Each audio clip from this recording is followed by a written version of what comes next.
Hello, we're back. We're back. We're talking digital wellness today. We haven't done a live in a bit, but today we're going to talk to Adam Yasmin about tech life balance and managing our life. I know, and it's a little bit funny that we're talking about it on Instagram because this is almost like a place that we try to detox from, right? But where else would we talk about these sorts of things? Where else would we talk about digital wellness, life, and, just all that sort of stuff? So we're going to call in Adam and Laura, and we're going to just talk about digital wellness with a coach that helps you transform your relationship with technology. So if you guys have any questions or if you guys are struggling with just technology, I'm always struggling with technology and how much time to be on this platform, how much to give, your followers on like about your life, like just all kinds of different things. So we're going to call these people in. Let's see.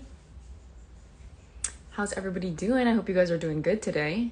It's Wednesday, Conscious Tea. We took a little break, finishing up when we were finishing up season 4. And now we're back. So we are excited to just be back on the... Get me on. Yes, get off the phone, but just not right now because, yeah, you got to learn some things about how to manage tech life, I guess. Yay. Hey, Rachel. Thank you so much for tuning in and always supporting us.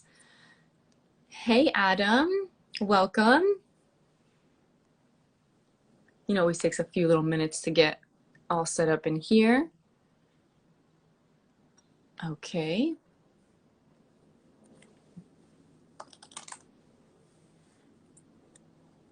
All right, we're gonna call in. I think I want to wait because I've done this in the past before and it doesn't work when I bring in, like, if I bring you in, Adam, and then I bring in Laura. So I'm waiting for Laura to tune in just so we can...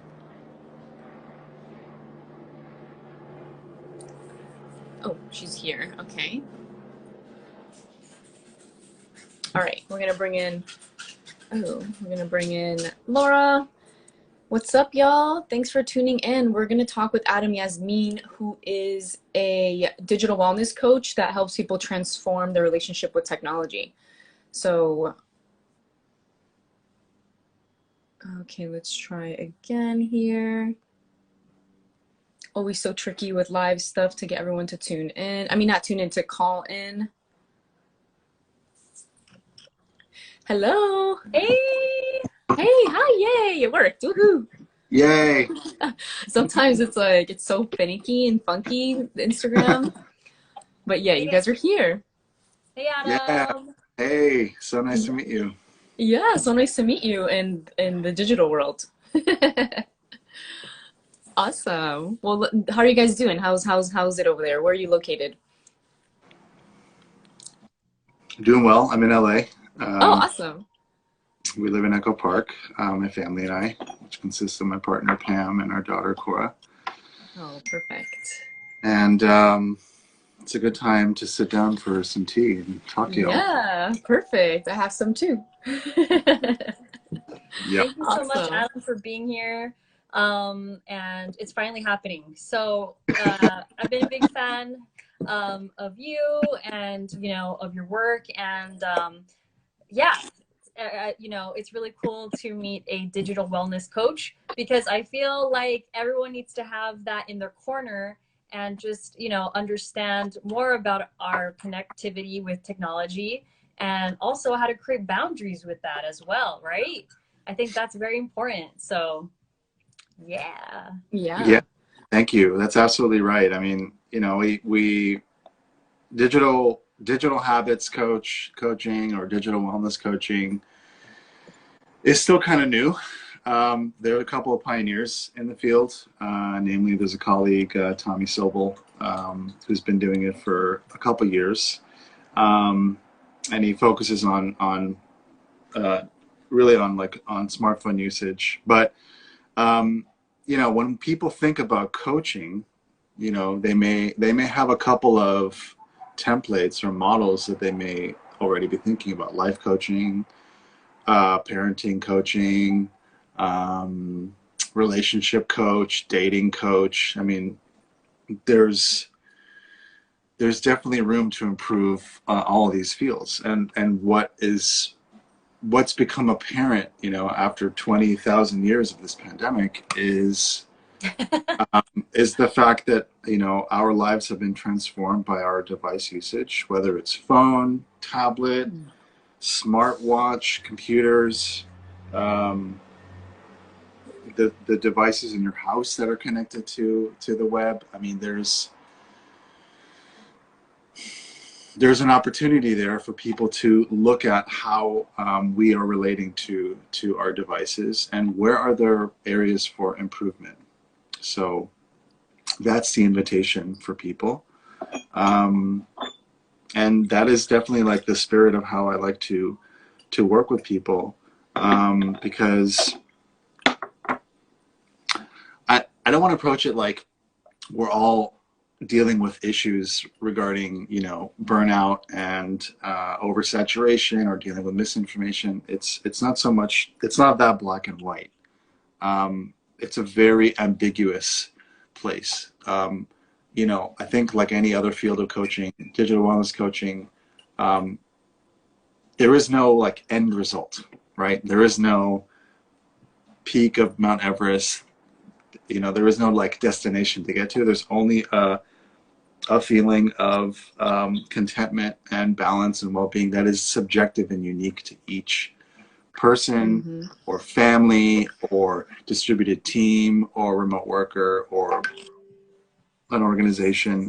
It's something that's going to be constantly, like in the realm of design, an opportunity to iterate and improve and adapt and just to be flexible with, with what's what. So, now with Facebook, aka Meta, wanting to put, smart, putting headsets on our faces so that there's no more distinction between a digital realm and a physical realm, then, we've got a lot of work to do. So.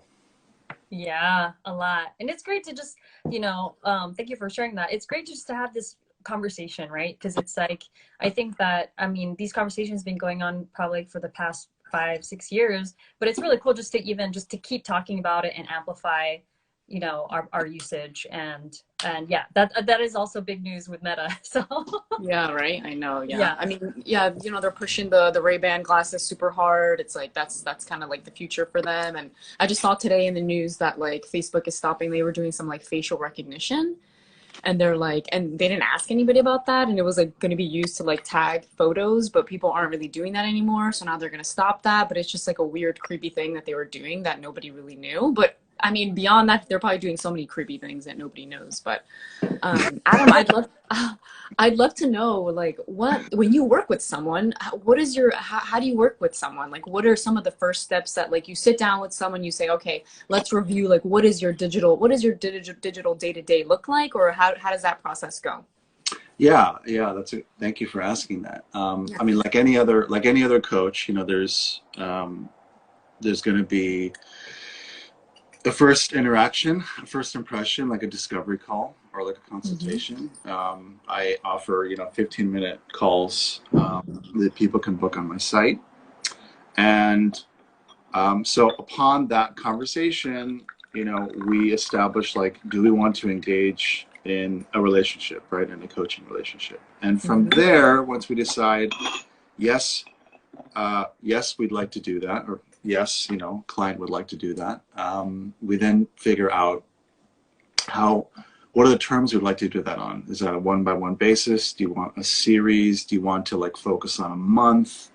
Do you want to focus on a longer stretch of time? Is there a immediate issue you want help with? And then maybe after that, we'd like to kind of break down, see what kind of like a domino effect we can create. It's really like, it's a lot of inquiry, right? It's also a lot of what I like to offer to the people that I work with is just a lot of space for self-reflection.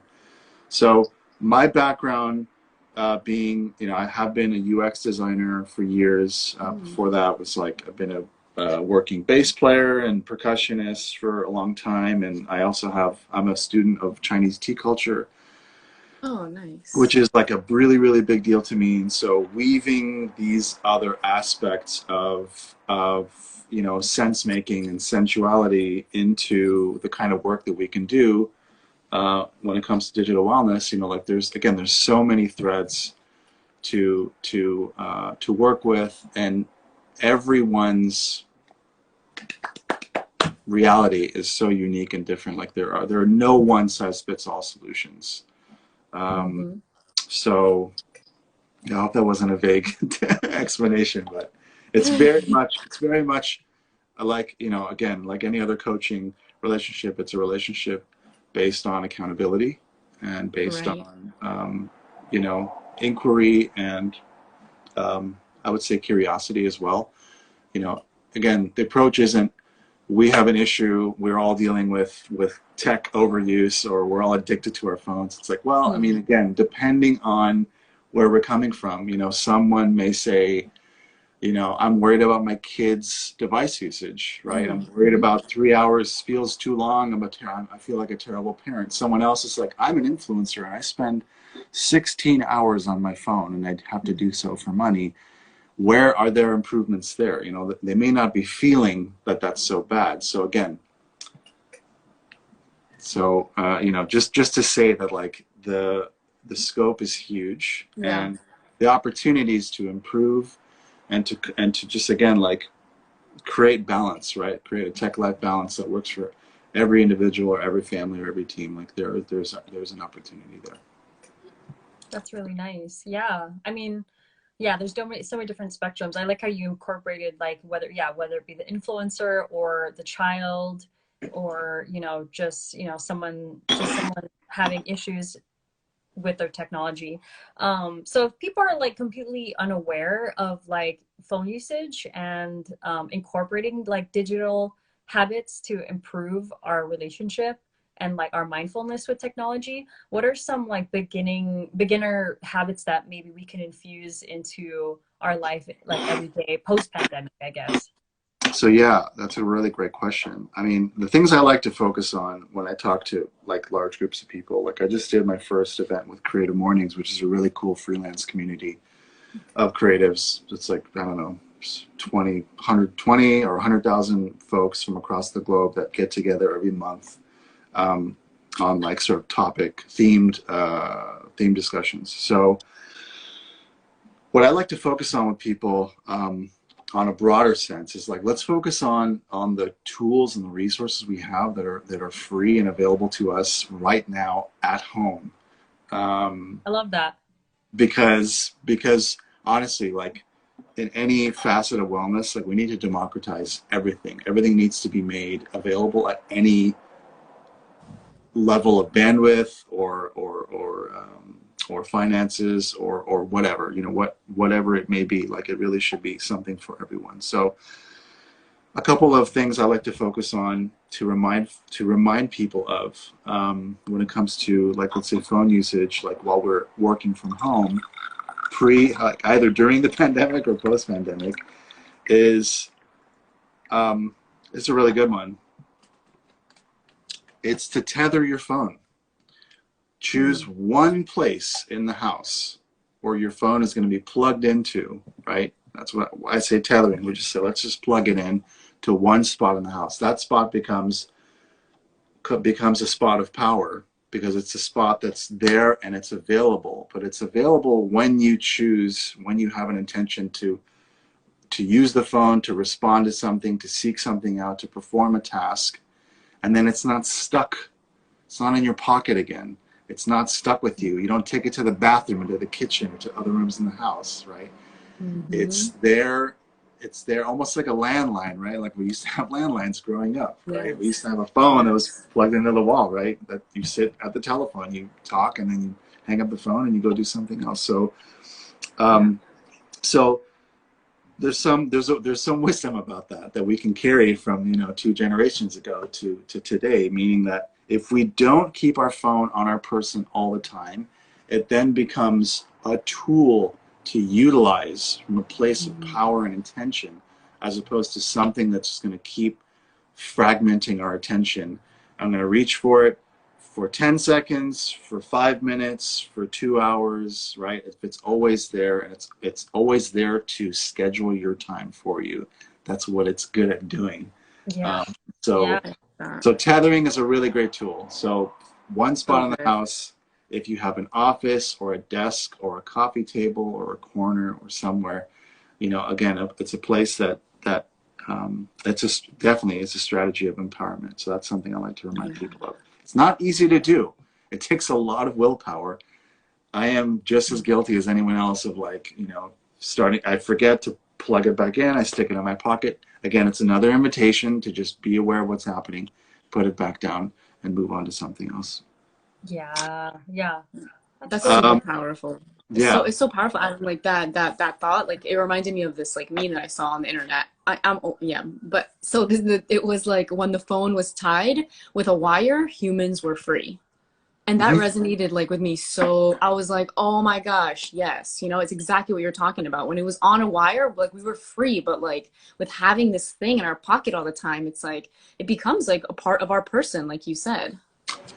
I mean, these are powerful tools. They are tools of empowerment. We can communicate, we can run businesses, we can create, we can do amazing things. Like no shit, like I'm definitely not from the school of like tech is evil and we're fucked. Like we cannot there's nothing usable with that. It becomes a very rigid narrative, obviously with some agenda to sell you something else, behind that. But given that these are powerful tools, and given that we as individuals can control these tools, should we choose to, that is one really great method. It's creating a simple friction, a simple obstacle to reach, to have to want, oh, I want to send Laura a message. I have to go to that table where the phone is to then send the message.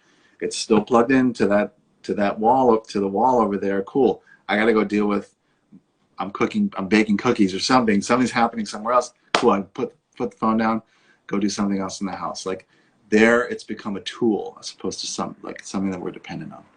The other thing is, and this may be a little bit more useful for families with children or just like larger households, create phone-free zones at home. Again, it's not easy to do, and it's easy to to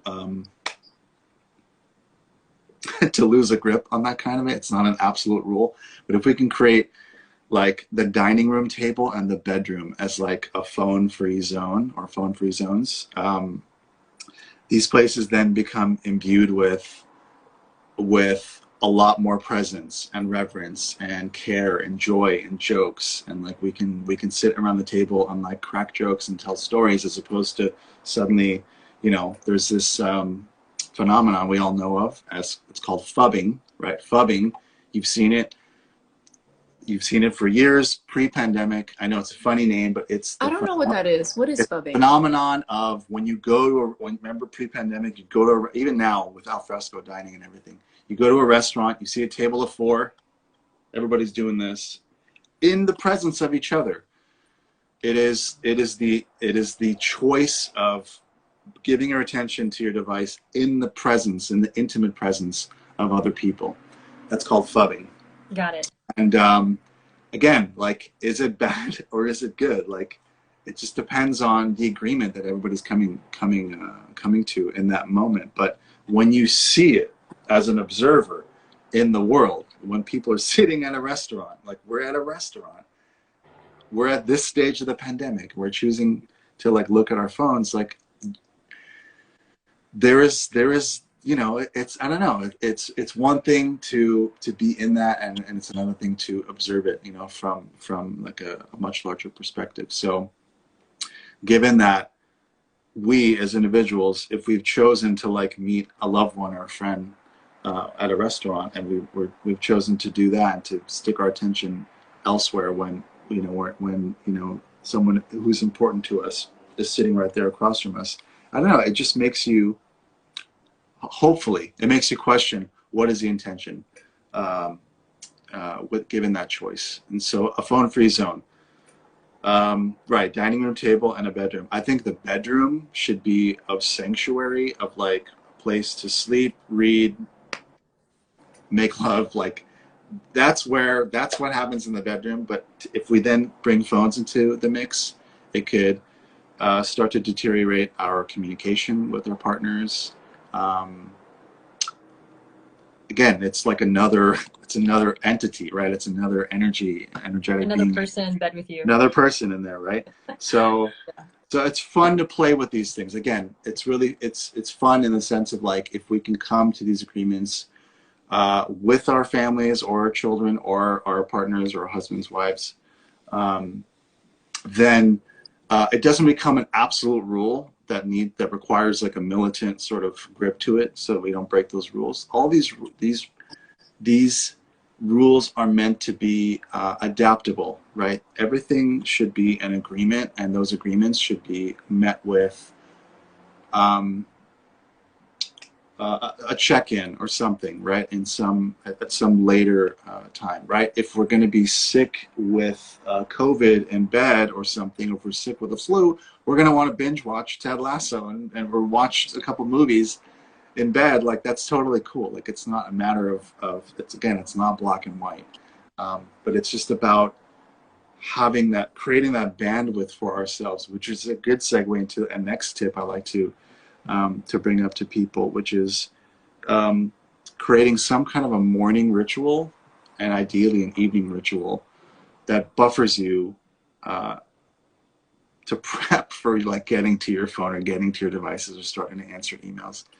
You know, there's like, what is the latest statistic? Something like 86% of smartphone users use their phones as their alarm clock in their bedroom. And then your head's on your pillow, you're turning off your alarm clock, boom, you see your notifications. While your head is on your pillow, you haven't even woken up yet and taken a deep breath. We go into this hamster wheel cycle of suddenly my body has cortisol, I see these notifications, I see this email, I see this, I see Apple News is sending me some terrible news somewhere. It's super important to be able to utilize these devices as tools. And in order to do that, to like take some time for self-care in the mornings is super, super, I believe it's one of the most, it's like as important as breakfast. So I really encourage, and again, it's not easy to do. It's a habit, right? It's a habit of self-care that requires dedication and love and aspiration and motivation. And, you know, maybe you can do it with your partner. Or maybe again, we have a 6-year-old daughter. I don't have time to look at my phone. Like, the first 90 minutes of our day is breakfast and making lunch and dressing up and teeth brushing and all this stuff. So start simple. I would recommend, again, I'm tying all these things together in like a sort of a cycle, right? Your phone is already plugged in somewhere else out of the bedroom, right? Because of phone-free zones, and to tether the phone. Get an alarm clock if you need to wake up. Get like an $8 alarm clock on Amazon or or your local hardware store or something. So you have that accountability to wake up. But then think of 3 things you can do. Give yourself a 15 to 60-minute buffer of me time. Make your bed. Drink a glass of water. Stretch. Do a breathing exercise. Do some yoga if you have the time and the space, maybe in your house. I like to oil pull and gargle with salt water. For me, oral hygiene has become very important at this stage of my life. So, love that. you know, like, just there are things that we can do to just take time for ourselves, especially the most important time of day in the morning. Prep your breakfast. Make breakfast for someone you love. You know, like, just be in the mode of just be in the here and now, and don't let your notifications suck you in to a portal that you did not give your consent to go into. That's super important. Evening rituals are also powerful, much harder to do. I am very guilty of, you know, because our daughter goes to bed, and then that's like, you know, 2 or 3 hours of time that we can like choose to do stuff together, or choose to like watch fucking cat videos or whatever it is, like to just to have that time for ourselves. So what's the last thing I can say that's really useful? Just pausing. Pausing is, again, it's not easy to do. Like any other habit, it takes time to cultivate. But if you pause before you respond or react to something, you have an opportunity to make a choice. So if I'm going to pause before scrolling through Instagram because I have 10 minutes to kill, that's a choice that I've made, as opposed to I'm suddenly like 2 hours later and I've lost this opportunity to do so-and-so. Pausing it's an important invitation to take into. And again, it becomes synonymous with other things that we can do throughout our days, in our lives, if we have hobbies to utilize our hands and fingers with, so that we actually don't have an opportunity to reach for or fragment our attention away. You can't really see it, but I have like a tea set right here. And so this tea set is like an homage to a tea practice called Gong Fu Cha, which is a Chinese tea brewing method. It's like an analog technology. It requires all of these characters, all this teaware that is imbued with character and personality, and it's really fragile, and it's made of like ceramic or glass, or it's made with beautiful earthen objects that require you to slow down and to have reverence and to just be in this kind of flow state, like any other. We can have a flow state with anything. If we're cooking something, if we're writing, if we're taking a stroll, or if we're driving or something like that. These flow states are more important than ever, I may argue. So anything that you can get into in some form, if it's a coffee brewing method that you want to take time for a coffee ritual, do that for 30 minutes so that you have that as me time as well. These are all opportunities and choices that we can make for ourselves that better our lives, that can, again, create the tone so that these things are tools of empowerment that we choose to use when we want to use them, with the intention that we have in that moment. I'm going to stop talking now. Woo! Thanks, Adam. Yeah, man. Yeah, those are all. Yeah. I like, the whole time you were talking, I was just thinking, I wish there was like you and an army of you. So, you could be watching like television, or you could just like be like an advertisement on Instagram and be like, hey, like this is your like weekly reminder to like pause and like take care of yourself, And I think that, it's like, as much as we use it and it's like so consuming of our life, I just wish there was just more reminders daily for children and adults, just to like, yes, exactly what you said, like be more, just slow down, And I think that's going to help us since we are in this verge of this huge mental health crisis that we're having right now. So thank you for all that you shared today. That's great. My pleasure. Really beautiful. So I wanted to, go ahead, Liz. No, go ahead, Laura, go ahead. Oh, no.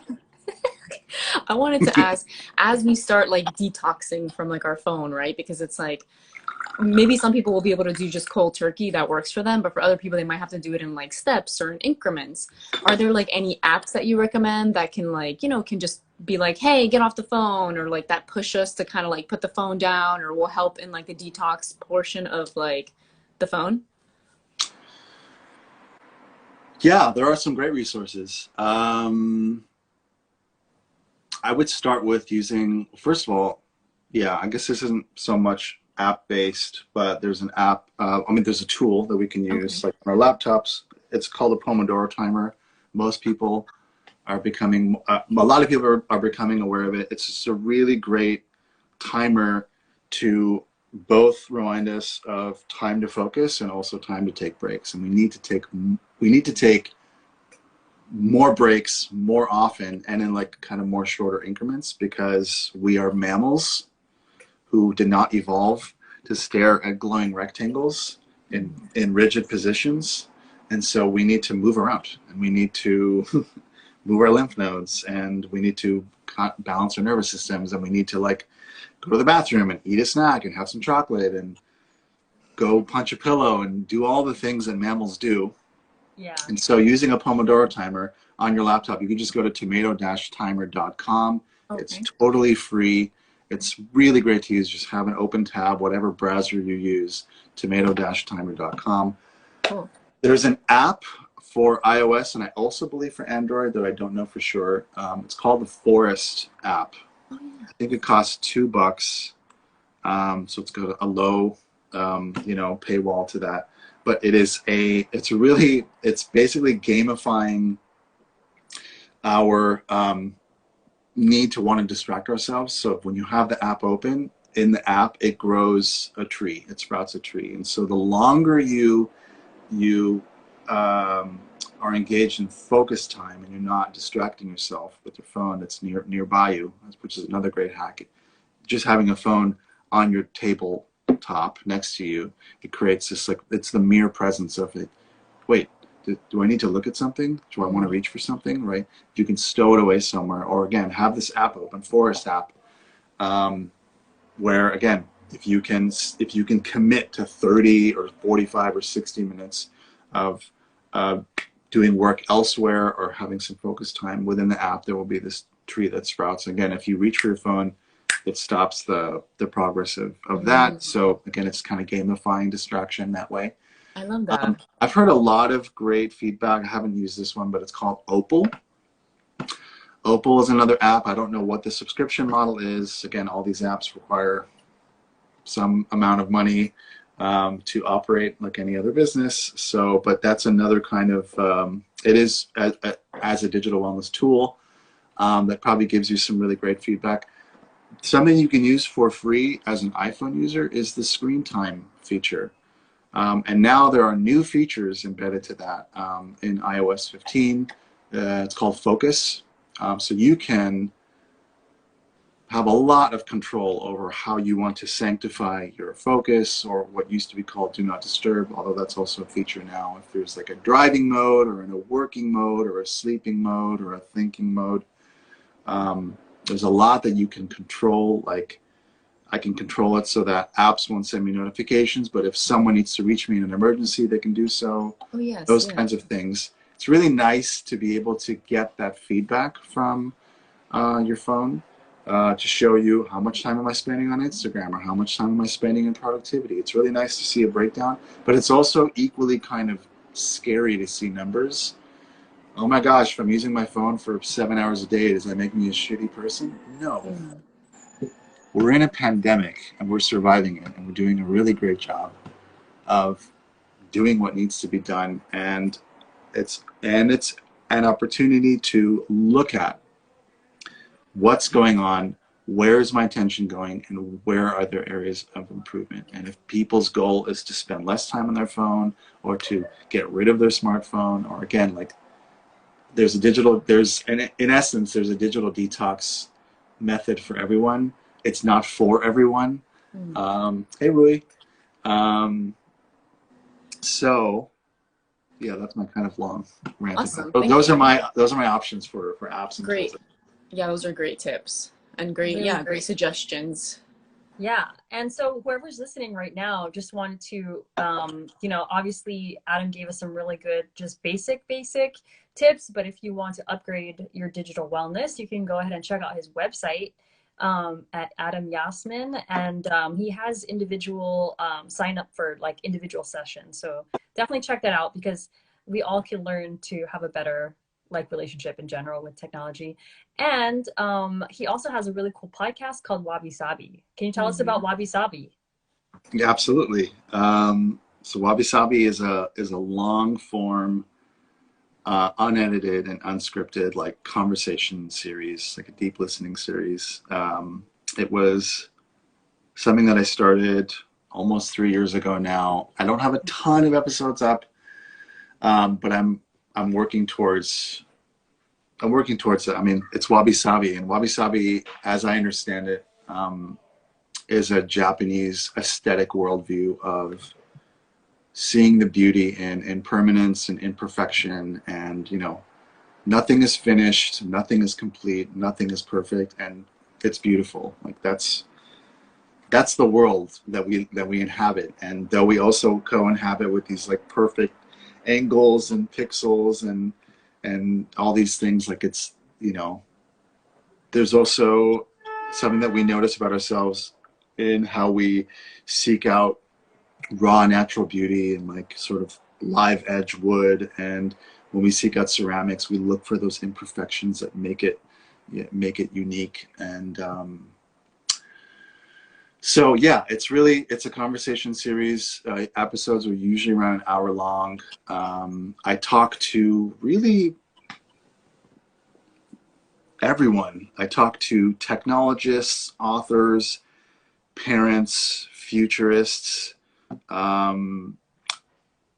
authors. I had the privilege of speaking to Shannon Lee at the beginning of the year, who is Bruce Lee's daughter. She had just released a book called Be Water, My Friend, which is one part autobiography and one part compiling a lot of her father's philosophies that he'd written down on paper into this book. I also last year spoke to Audrey Tang, who's the digital minister of Taiwan, who was the first openly trans member of Taiwan's cabinet, coming out of the Sunflower Movement, which was their revolution that they had in 2014. I'm speaking to Daniel Sherrill, who is an author and an environmental activist. He wrote a book called Warmth, which is one part like his recounting of his life as an environmental activist, and also a hypothetical, like of letters that he's writing to his unborn child, thinking about becoming a parent himself. So I'm finishing that book right now, and I'm going to be speaking to him, I think, in the next 2 weeks. So, and sometime in November, we'll release that episode. But yeah, that's Wabi Sabi. Very cool. Yeah, so you guys can catch Wabi Sabi anywhere on any streaming service, so definitely check that out. Definitely. And so I would love to ask you, I mean, it seems like on your Twitter feed, you were talking about you're very much aware of what's happening socially through social media. And you were also responding to people back about Meta and, and everything like that. So where do you see like society merging with tech in the next 3 to 4 years? Well, that's a good question. I'm trying to be an optimist, and I'm also like a realist as well. And hopefully I'm not a cynic, although I'd say somewhere we have some modicum of cynicism.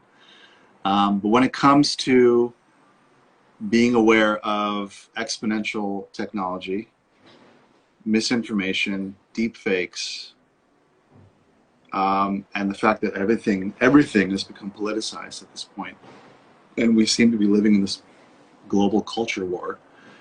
I'm worried. I'm not going to lie. I'm worried. Yet I'm seeing more than one narrative, emerge. So while people are in a constant state of reactivity and just like, I'm gonna reshare this thing that I believe is true, and these other people next to me believe it's true, and everybody's kind of, virtue signaling their way through Facebook and Twitter. There's also a lot of awareness and there's like philosophical continents being discovered, and there's like a lot of misinformation, and these things like the universe we inhabit, right? Wabi Sabi, these things can coexist. There is always a yang to a yin. There's always opposite energies that coexist. This isn't new, right?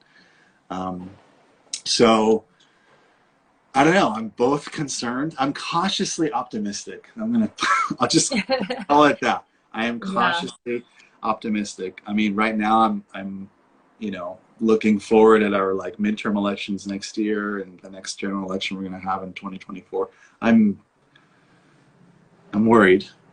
And I'm also, you know, this is why I'm here. This is why I've transitioned into this realm of coaching and speaking and educating. It's like, it's important for us, all of us, as we co-inhabit this epistemic commons that we live in, right? To discuss, you know, how do we know what we know, and where does that thought come from, and you know, like let's trace that article to its source and see like what's the agenda behind that. And you know, it's up to us. It's always up to us, because no corporation is gonna change their ways. You know, Amazon's not gonna suddenly like become what they aren't, and obviously, you know, Facebook is now busy wanting to put headsets on people's faces to distract from, you know, like the unethical practices they've been engaged in. So cautiously. Yeah. So if that's happening at me, and hopefully, you know, there's more people that can also be inspired by truth telling, storytelling, and also just being more mindful with technology and people like you. So if anyone's watching, I really hope you guys get inspired by Adam's service to our community and just his knowledge, because there's so much more to untap, right? Oh yeah, I think we could talk to Adam for like 3 days straight. Yeah, episode 2, I'm ready anytime. It's like, really you cool. have so much to share. Well, thank you so much for giving us like your perspective and your insight and sharing your time with us, which is so valuable. So we really appreciate your service. Thank you. I appreciate both of you, and thank you for the opportunity to be here, and for the work that you're doing, and for the podcast that you have, and for the community that you have. I miss, because I remember I met you on Clubhouse, and I kind of miss those days. I'm in a strange moment with Clubhouse where I had to change my phone number, and I learned in a really challenging way that your account is inextricably linked to your phone number. And so there's like a ghost in Clubhouse now, where that used to be my account, and it sits there, and I've asked them repeatedly for 8 months, please delete that account, because that was my old phone number, and now I have to start a new one from scratch, and nothing has happened. And so it's a very strange, I'm being ghosted by Clubhouse. So yeah, either way, glad to be here. Thank you so much. Thanks, guys. Thank you so much for listening. You guys go ahead and follow Adam now on his socials. Listen to the Conscious Kitchen podcast.